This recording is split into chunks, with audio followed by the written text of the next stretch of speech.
Hey GQ, I'm George Russell and today we're going undercover on the internet. It's actually me.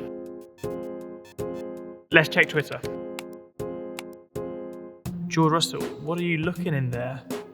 I don't know, to be honest. Probably try to look good for the cameras maybe. Well, the tyres this year, they're just ultimately bigger. We actually can't see as much when we're looking through the corner, so that's going to be interesting while we're racing wheel to wheel. So checking them out, I guess. Next.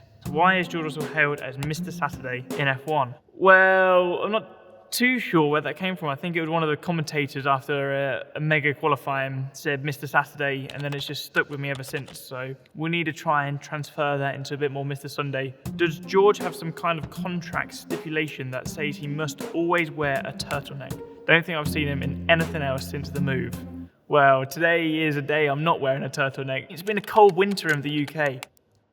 It's interesting how much such a young person like George is joining a big team as Mercedes. A lot of expectations, a lot of people will be looking on his driving. How is he handling such expectation? I think I'm pretty relaxed about it. When you're in the race car and you've got your helmet on, you don't know if you're in a Mercedes or a Williams or a Ferrari. Your sole focus is to drive as fast as possible. It doesn't matter if you're at the front or at the back. So for me, this is just another season. Fingers crossed we'll be further up the grid than I have been the last few years. The only pressure I've got is from myself, and that's been the same all of my career.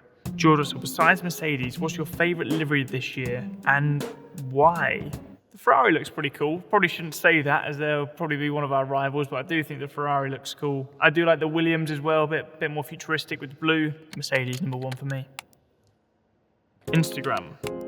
Will we get a George Russell focused episode on this season of Drive to Survive? Give the people what they want. Checker flag emoji. I think we will. I think we'll get something. I won't give too much away. Obviously, it's coming out very soon. Yeah, I think we will. Who stocks fancier toilet paper though? Merck or Williams? I bet Williams go one ply up from Mercedes. When I joined Mercedes, it wasn't my first comparison I was looking for. I'd say in that race, I think they're pretty even. Is this what F1 drivers actually look like in the car? Laughing face emoji. To be honest, it's probably worse in the car than that, unfortunately. I've had a couple of times when I've been in the simulator and there's been a camera directly on my face, and sometimes my tongue would just randomly come out when I'm focused through the corners. I'd have no idea I was doing it. I don't think it's a good look. George mate, can you stop crashing into me in every F1 career mode race I play? I'm trying to challenge for the title. You're not making it easy. 317 likes on that comment. Good effort, Alex. Just want to cause some carnage, clearly. I had a moment I was racing on the F1 game and George Russell within the game actually crashed into me as well. So it must be something about George Russell in the game is just having everyone over. Right, into Wikipedia. At the Emilia-Romagna Grand Prix, Russell crashed out from 10th place while following a safety car, an incident he described as the biggest mistake of his career. I think I learned a huge amount from that error. One, that an F1 car can catch you out at any moment and you need to be on it every single second. But two, dealing with disappointments. And I think in any career, you're always going to have setbacks, you're always going to have disappointments. And if you never learn how to deal with these or never have the experience to get over this, you'll never be able to progress, and it will always hold you back. So that was an important moment for me because I was, hit rock bottom, but came back to the next event stronger than ever. If you want to win a championship and if you want to be successful, you need to learn how to get over these errors. Posted. Now on to Quora. What is Quora? Quora? I heard F1 drivers can lift up to 40 kg only with their neck. Is that true? If so, how does their neck not look like, for example, a rock's neck? Well, it's not always about size, as they say. I think in my fitness test, it was 53 kilos, I think, on the neck. So yeah, it's pretty crazy. I've got quite a big head as well, so the perception of my neck doesn't look that big because my head is just so big. Whereas there's some other drivers who have quite a small head and their neck looks absolutely massive. So I think that's a bit of a perception. You're locked into your seat into position, but your head and your neck is just exposed. So when you're driving around a corner at 200 miles an hour, there's 5 or 6 G's of force on your head, and the weight of your head plus the weight of the helmet, you've got about probably 8 kilos there, times that by 5. And that's what you're experiencing every high-speed corner, every braking zone. So yeah, it is true, we can lift more than 40 kg. How do F1 drivers stay hydrated during the race? It's such a high intensity sport. Surely they must get thirsty. We do get thirsty. We actually have a little drinks bag we put in the car, but often the engineers don't want us to use it because that's additional weight that is slowing the car down, but it's very circuit and related to the country and the climate.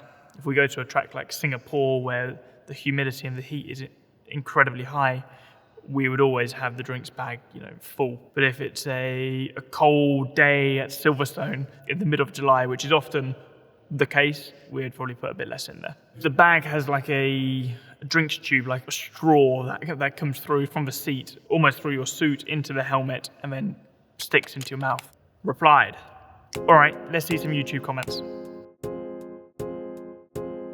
So can someone explain what cancel the magic and all the other words means? It's like some kind of secret language teams use so other teams can't study strategies. I suppose they're talking about engine mapping and similar things, right? Magic, it's like a little button we have on the steering wheel, and you can program that button to do whatever you want. Every team has it. Some teams call it blue button, white button, whatever. The famous one was with Lewis in Baku when his magic was set to have the brake balance forward and he didn't cancel the magic and locked up and went off. I've got the magic set up to something different. I won't say what, but yeah, it sounds it sounds a bit strategic for sure. Also, what does keep the delta positive mean? Does it mean like stay in front? So difference in time between you and the car behind you is positive. Under a safety car or virtual safety car, we have a lap time we have to achieve. The speed is reduced and we have like an average speed we have to follow. So we have this delta lap time on our steering wheel to say if you're faster than the lap time, therefore you'll be negative, or you're positive, therefore you're slower.